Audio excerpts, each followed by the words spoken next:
Hello friends, ओम श्री गणेशाय नमः। जय माता दी। आप सभी का स्वागत है आपके अपने यूट्यूब चैनल पर। आप सभी को नवरात्रि की हार्दिक शुभकामनाएं। आज हम नवरात्रि के तीसरे दिन पर दुर्गा सप्तशती पाठ की चौथे और पांचवें अध्याय को प्रस्तुत कर रहे हैं। फ्रेंड्स, वीडियो शुरू करने से पहले आपसे रिक्वेस्ट है, अगर आप हमारे चैनल पर नए हैं और आपने अभी तक चैनल को सब्सक्राइब नहीं किया है तो प्लीज़ सब्सक्राइब कीजिएगा चैनल को, साथ ही प्रेस कीजिएगा बेल आइकन को, जिससे नए वीडियो से रिलेटेड नोटिफिकेशन आपको तुरंत प्राप्त हो सके। और वीडियो पसंद आने पर वीडियो को लाइक और शेयर जरूर कीजिएगा, ताकि सभी भक्तों को इस वीडियो का लाभ प्राप्त हो सके। और कमेंट बॉक्स में जय माता दी जरूर लिखिएगा। या देवी सर्वभूतेषु शक्तिरूपेण संस्थिता नमस्तस्यै नमस्तस्यै नमस्तस्यै नमो नमः। चतुर्थ अध्याय प्रारंभ। इंद्रादि देवताओं द्वारा देवी की स्तुति। महर्षि मेधा बोले, देवी ने जब पराक्रमी दुरात्मा महिषासुर को मार गिराया और असुरों की सेना को मार दिया, तब इंद्रादि समस्त देवता अपने सिर तथा शरीर को झुकाकर भगवती की स्तुति करने लगे। जिस देवी ने अपनी शक्ति से यह जगत व्याप्त किया है और जो संपूर्ण देवताओं तथा महर्षियों की पूजनीय है, उस अंबिका को हम भक्ति पूर्वक नमस्कार करते हैं। वह हम सबका कल्याण करे। जिस अतुल प्रभाव और बल का वर्णन भगवान विष्णु, शंकर और ब्रह्मा जी भी नहीं कर सके, वही चंडिका देवी इस संपूर्ण जगत का पालन करे और अशुभ भय का नाश करे। पुण्यात्माओं के घरों में तुम स्वयं लक्ष्मी रूप हो और पापियों के घरों में तुम अलक्ष्मी रूप हो, और सतकुल में उत्पन्न होने वालों के लिए तुम लज्जा रूप होकर उनके घरों में निवास करती हो। हम दुर्गा भगवती को नमस्कार करते हैं। हे देवी, इस विश्व का पालन करो। हे देवी, हम तुम्हारे अचिंत्य रूप का किस प्रकार वर्णन करें। असुरों का नाश करने वाले भारी पराक्रम तथा समस्त देवताओं और दैत्यों के विषय में जो तुम्हारे पवित्र चरित्र हैं, उनका हम किस प्रकार वर्णन करें।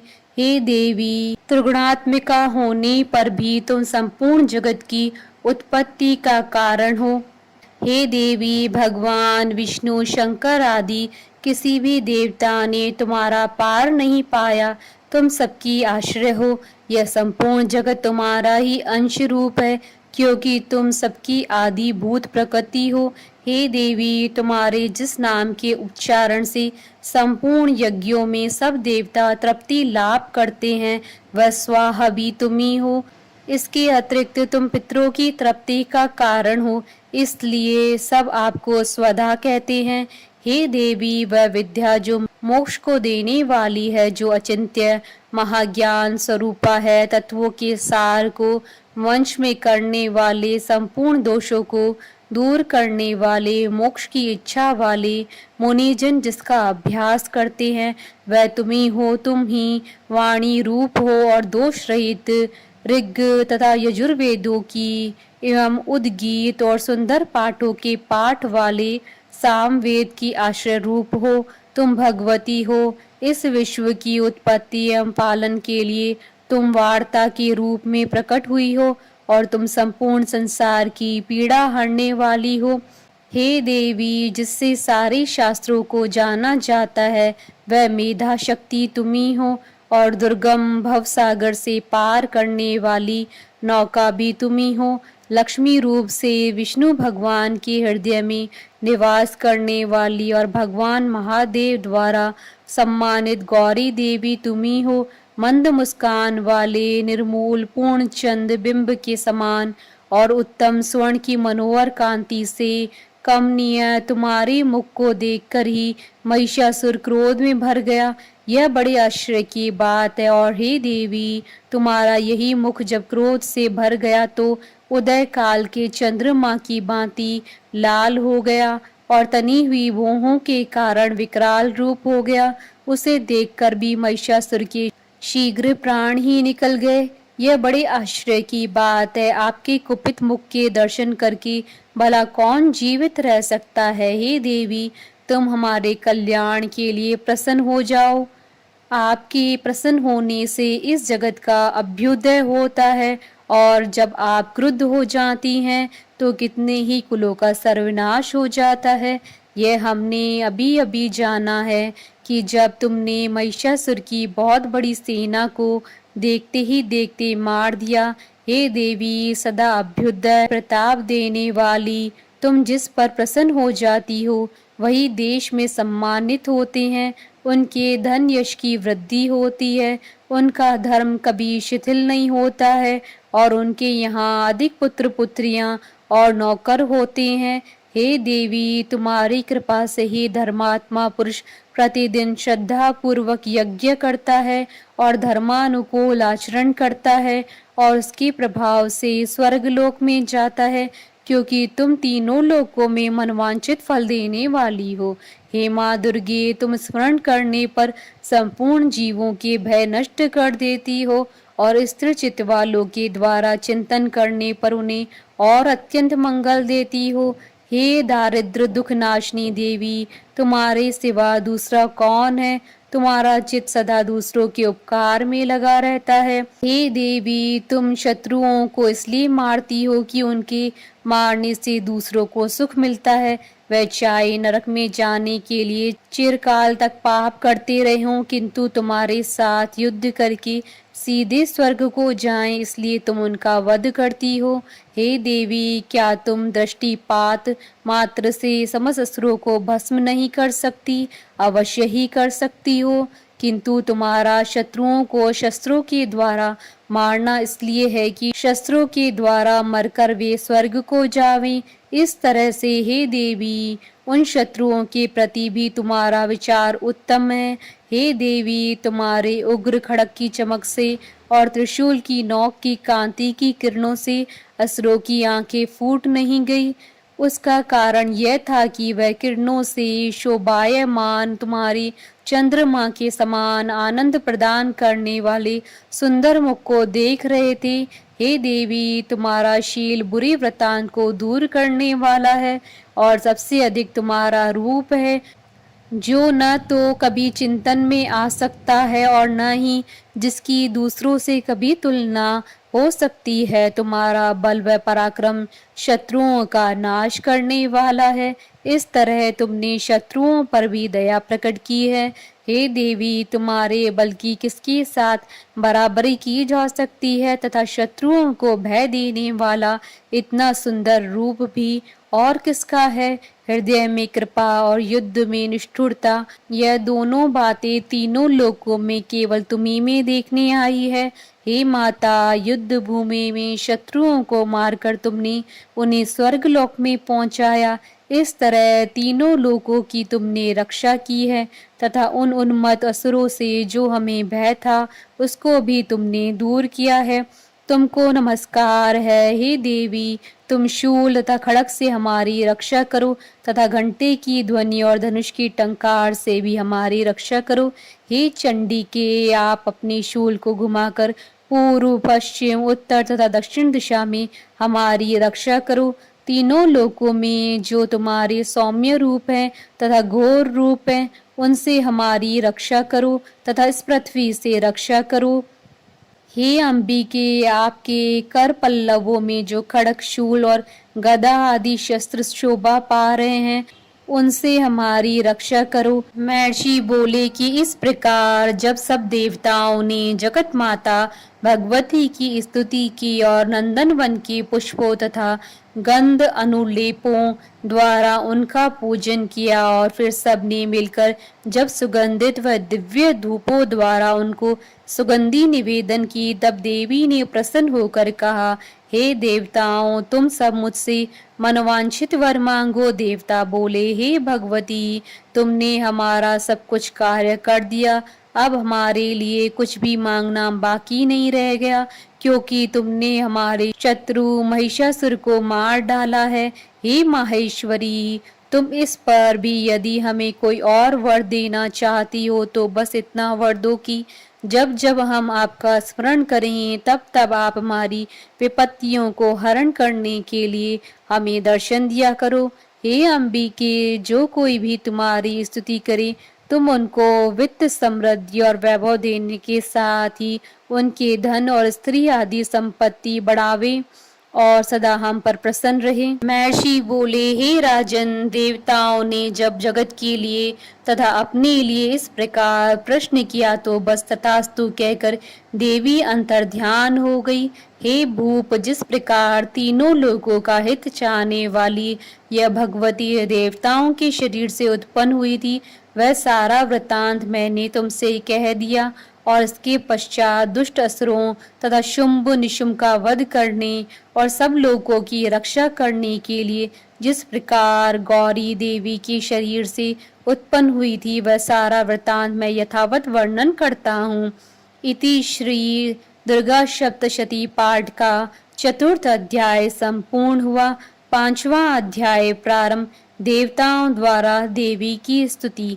महर्षि मेधा ने कहा, पूर्व काल में शुंभ निशुंभ नामक असुरों ने अपने बल के मद से इंद्र का त्रिलोकी का राज्य और यज्ञों के भाग छीन लिए और वह दोनों इसी प्रकार सूर्य, चंद्रमा, धर्मराज और वरुण के अधिकार भी छीन कर स्वयं ही उनका उपयोग करने लगे। वायु और अग्नि का कार्य भी वही करने लगे और इसके पश्चात उन्होंने जिन देवताओं का राज्य छीना था उनको अपने अपने स्थान से निकाल दिया। इस तरह से अधिकार छीने हुए दैत्यों तथा दैत्यों द्वारा निकाले हुए देवता अपराजिता देवी का स्मरण करने लगे कि देवी ने हमको वर दिया था कि मैं तुम्हारी संपूर्ण विपत्तियों को नष्ट करके रक्षा करूंगी। ऐसा विचार कर सब देवता हिमालय पर गए और भगवती विष्णु माया की स्तुति करने लगे। देवताओं ने कहा, देवी को नमस्कार है, शिव को नमस्कार है, प्रकृति और भद्रा को नमस्कार है। हम लोग रौद्र, नित्या और गौरी को नमस्कार करते हैं। ज्योत्सनामयी, चंद्र रूपिणी व सुख रूपा देवी को निरंतर नमस्कार है। शरणागतों का कल्याण करने वाली वृद्धि और सिद्धि रूपा देवी को हम बार बार नमस्कार करते हैं। और नैत्रती राजाओं की लक्ष्मी तथा सवार्णी को नमस्कार है। दुर्गा को दुर्ग स्थलों को पार करने वाली दुर्गपारा को सारा, सर्वकारिणी ख्याति कृष्ण और धूम्र देवी को सदैव नमस्कार है। अत्यंत सौम्य तथा अत्यंत रौद्र रूपा को हम नमस्कार करते हैं, उन्हें हमारा बारंबार प्रणाम है। जगत की आधारभूत कृति देवी को बार बार नमस्कार करते हैं। जिस देवी को प्राणी मात्र विष्णु माया कहते हैं उसको नमस्कार है, उसको नमस्कार है, उसको नमस्कार है। जो देवी संपूर्ण प्राणियों में चेतना कहलाती है उसको नमस्कार है, उसको नमस्कार है, उसको नमस्कार है। जो देवी संपूर्ण प्राणियों में बुद्धि रूप से स्थित है उसको नमस्कार है, उसको नमस्कार है, उसको नमस्कार है। जो देवी सब प्राणियों में निद्रा रूप से विराजमान है उसको नमस्कार है, उसको नमस्कार है, उसको नमस्कार है। जो देवी संपूर्ण प्राणियों में शुद्धा रूप से विराजमान है उसको नमस्कार है, उसको नमस्कार है, उसको नमस्कार है। जो देवी संपूर्ण प्राणियों में छाया रूप से स्थित है उसको नमस्कार है, उसको नमस्कार है, उसको नमस्कार है। जो देवी सब प्राणियों में शक्ति रूप से स्थित है उसको नमस्कार है, उसको नमस्कार है, उसको नमस्कार है।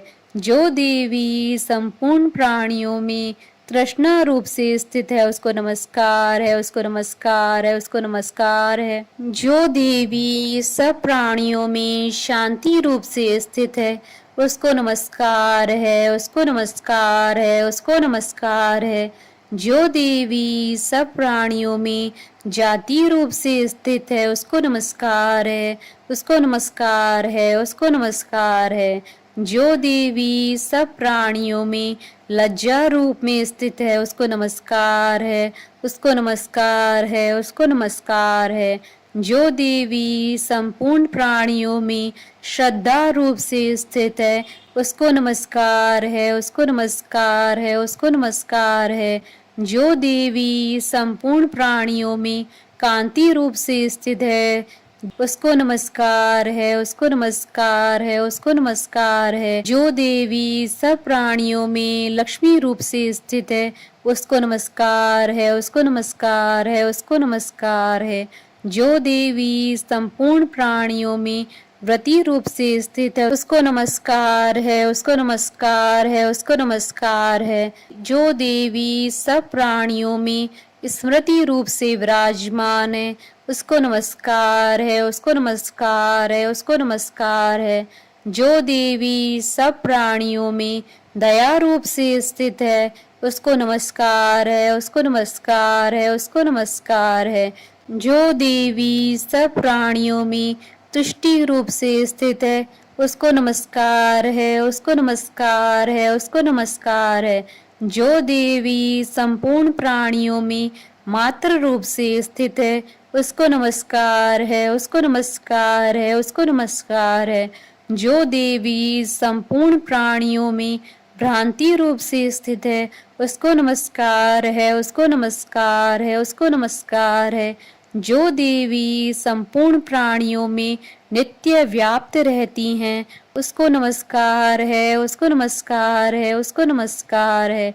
जो देवी चैतन्य रूप से इस संपूर्ण संसार को व्याप्त करके स्थित है उसको नमस्कार है, उसको नमस्कार है, उसको नमस्कार है।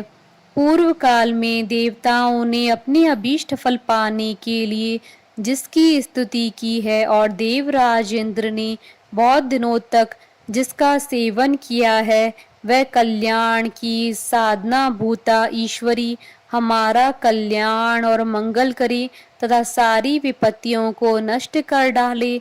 असुरों के सताए हुए हम संपूर्ण देवता उस परमेश्वरी को इस समय नमस्कार करते हैं तथा जो भक्ति पूर्वक स्मरण किए जाने पर तुरंत ही सब विपत्तियों को नष्ट कर देती हैं। वह जगदम्बा इस समय भी हमारा मंगल करके हमारी समस्त विपत्तियों को दूर करे।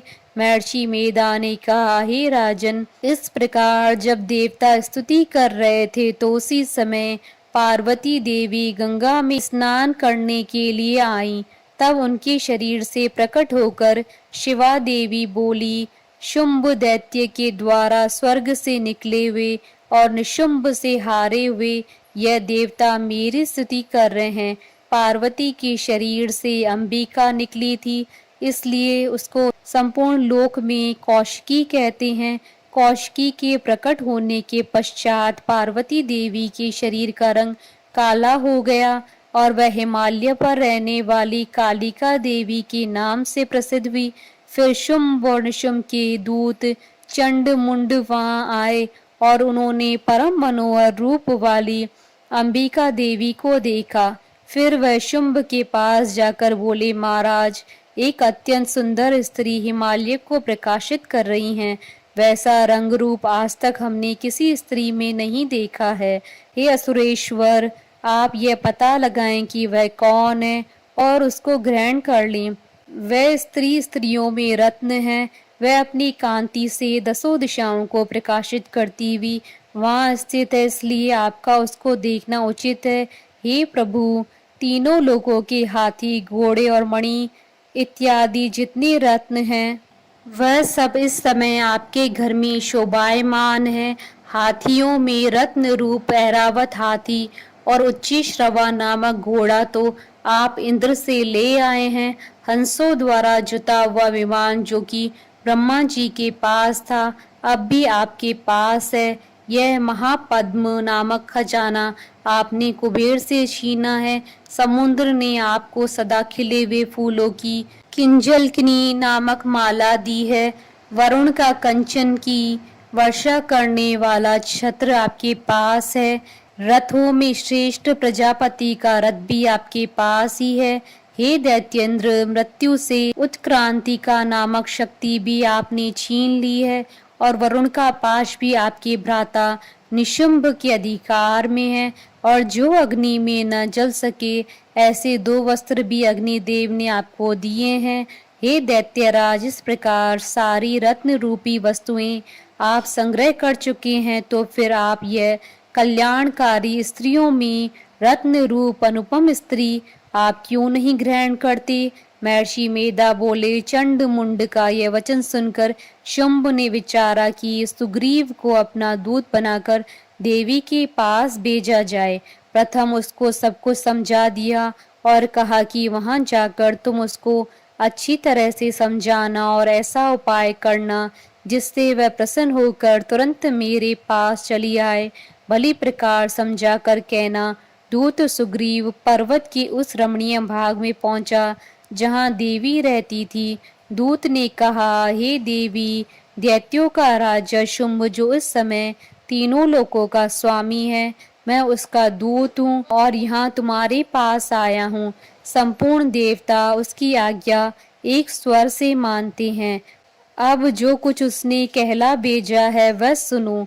उसने कहा है कि इस समय संपूर्ण त्रिलोकी मेरे वश में है और संपूर्ण यज्ञों के भाग को पृथक पृथक मैं ही लेता हूँ और तीनों लोकों में जितने श्रेष्ठ रत्न हैं वह सब मेरे पास है। देवराज इंद्र का वाहन ऐरावत मेरे पास है जो मैंने छीन लिया है।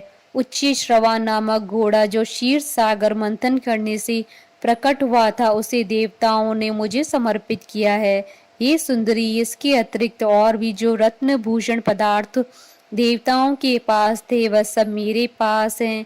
हे देवी, मैं तुम्हें संसार की स्त्रियों में रत्न मानता हूँ क्योंकि रत्नों का उपभोग करने वाला मैं ही हूँ। हे चंचल कटाओं वाली सुंदरी, अब यह मैं तुझ पर छोड़ता हूँ कि तुम मेरे या मेरे भाई महापराक्रमी निशुंभ की सेना में आ जाएं। यदि तुम मुझे वरोगी तो तुझे अतुल महान ऐश्वर्य की प्राप्ति होगी। अतः तुम अपनी बुद्धि से यह विचार कर मेरे पास चली आओ।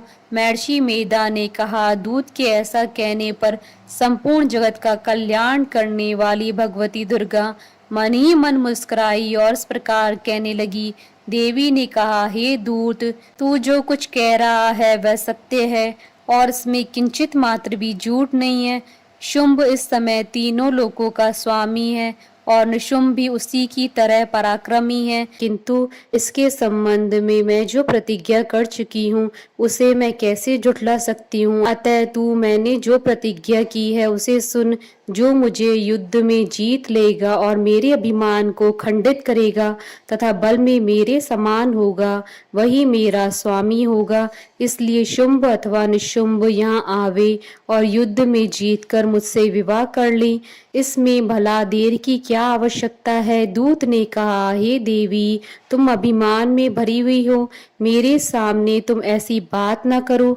इस त्रिलोकी में मुझे तो ऐसा कोई नहीं दिखाई देता कि शुंभ और निशुंभ के सामने ठहर सके। हे देवी, जब अन्य देवताओं में से कोई शुंभ व निशुंभ के समान युद्ध में ठहर नहीं सकता तो तुम जैसी स्त्री उनके सामने रणभूमि में ठहर सकेगी। जिन शुंभ आदि असुरों के सामने इंद्र आदि देवता नहीं ठहर सके तो फिर तुम अकेली स्त्री उनके सामने कैसे ठहर सकोगी? अतः तुम मेरा कहना मानकर उनके पास चली जाओ, नहीं तो जब वह तुम्हें केश पकड़कर घसीटते हुए ले जाएंगे तो तुम्हारा गौरव नष्ट हो जाएगा।